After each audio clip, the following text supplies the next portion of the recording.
Hi mga boss, naatay simple guide karon mga boss on how to verify if your system is running ba siya through SSD.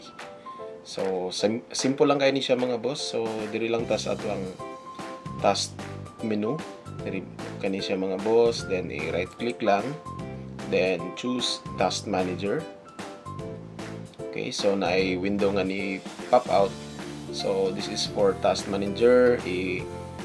Maximize lang nato ang atong window. Then as you can see, this is task manager, and select lang mga boss ang performance kani.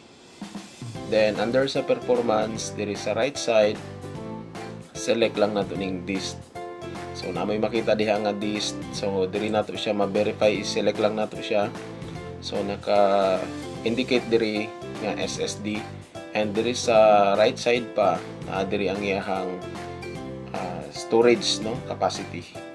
Then sa under diri sa ubos napo diri ang mga indicator mga boss. So kani siya nga disk is running to 512 gig nga SSD. So nakita na nimo diri ang iyahang number mga boss. So ana lang ka simple, no, on how to verify if your system is running through SSD. Kay kani siya dili ni siya pwede ma-edit. So ana lang mga boss. Thank you.